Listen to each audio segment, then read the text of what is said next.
My best advice for a new grad starting in the ICU would be to be in the room where it happens. Whether that be an airway response with an intubation or a code-like situation or, anything procedural emergency that's going down, you need to be there.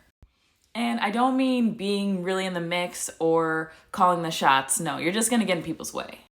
Just be there. Just stand in that doorway. See what's going on. And honestly, one of the best positions to be as a new grad in that type of situation is the gopher. And if you don't know what a gopher is, it's the person that goes for stuff. So they need flushes. Okay, I'll go grab them. They need to run these labs. Okay, I'll go send them. Just go do things. Be there and help. And I will give you an example of that. This was probably 3 to 4 months of being a nurse in the transplant ICU, and they had taken a patient down to get a liver transplant, but before they could start the surgery, they ruptured an esophageal varices.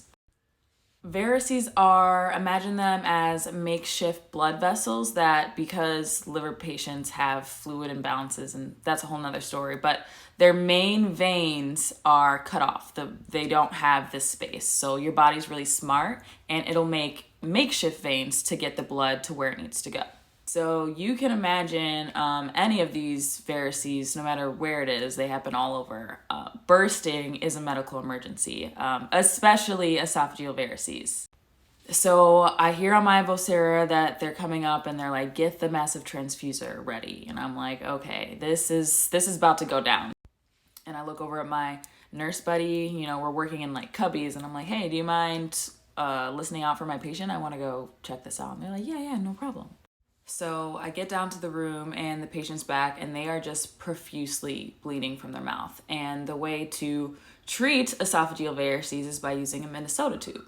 A Minnesota tube is a long, rubber balloon that we stick down a patient's esophagus, inflate, and that holds the pressure on the varices to stop the bleeding. It is very dangerous to have a Minnesota tube. As you can imagine, free air in the body is never a good thing. So we place a helmet on the patient's head, tie the balloon to the helmet to keep it in place, and we keep a scissors at the bedside so that if anything happens and we need to quickly take it out, we cut it and we rip it out. But because I was just standing there, because I was the one that was grabbing the flushes and running the labs, I was able to see that happen.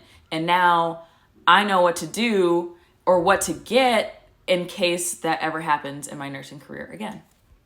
So moral of the story, as a new grad in the ICU, be in the room where it happens.